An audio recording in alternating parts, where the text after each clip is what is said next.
something that came to mind right now, that is, whew, and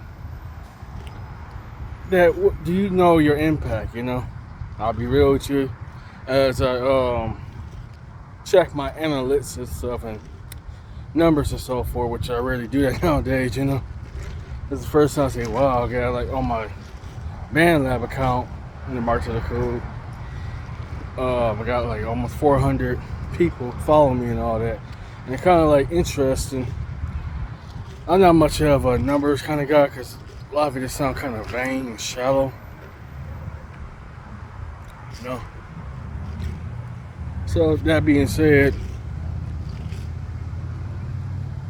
I'm just like, wow, I can't believe what kind of impact you have, and that's something I was asked that many times. Never really followed through, to be honest with you, till now.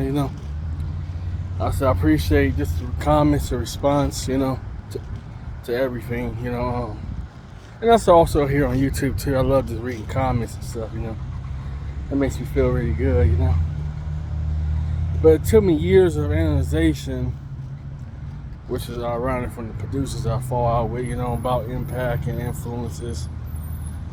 How do you know what kind of impact you're making? Speaking in third person perspective, I was proud to say, once in a blue moon, once in a blue moon, they say. And yeah, because, growing up or so, I didn't really have people really relating to me too much, and call for what it is. I didn't have brothers and sisters growing up. I've always been on the child, so I always literally stayed to myself. Growing up in school and all that, I had some school buddies, neighborhood buddies and stuff like that, but it's like,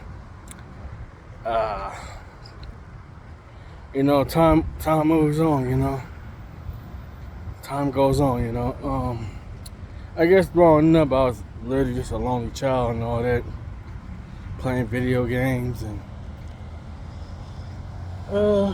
used to play some hoops or so with the neighborhood kids or so, and but mainly the people had to go out. See the squirrel real quick.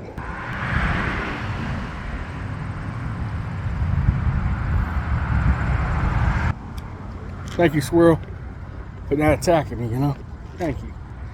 I always gotta appreciate nature, Just leave nature alone, Thank you for not hurting me. Pretty good, squirrel.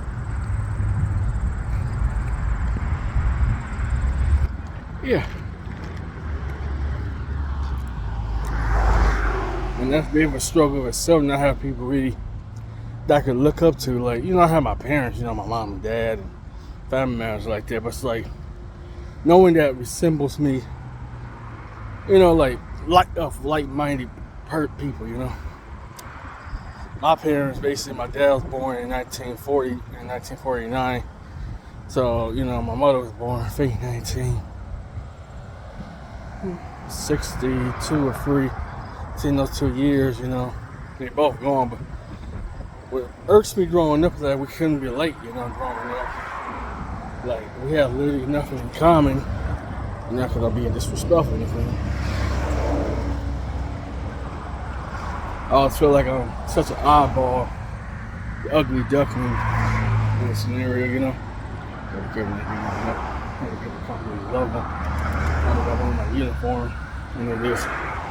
That's why I'm wearing my hoodie. And it's mentally baffling at times, like that.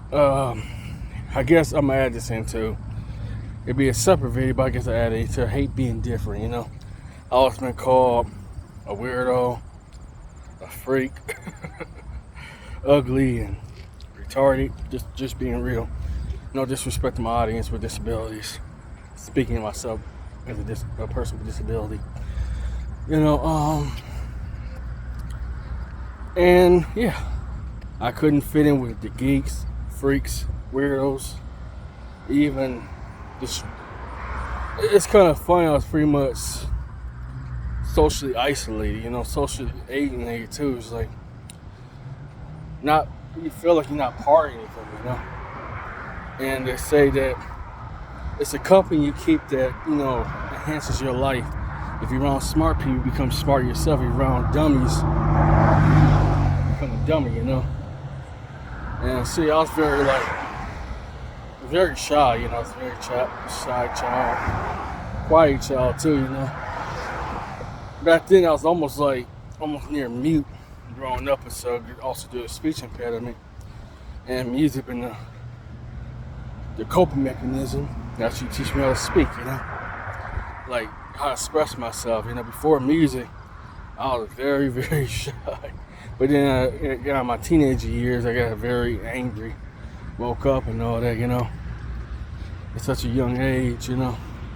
And that kind of forces me to grow up a lot faster than most normal kids, you know, especially with a learning disability. What do I think about impact and influences? I'll be honest with you, I never took it for granted, you know.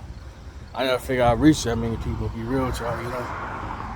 It said something to me, I forgot his name, Trigger the Soldier, Trigger the Truth, one of the guys that said it doesn't matter if you reach one person or 100 people, you know.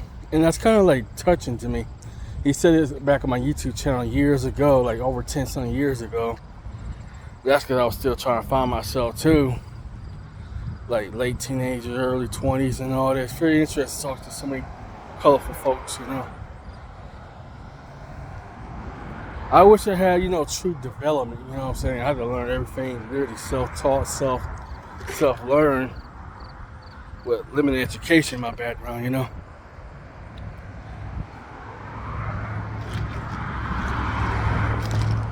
This is really good. Coffee and all that. Anyways, thank you for watching.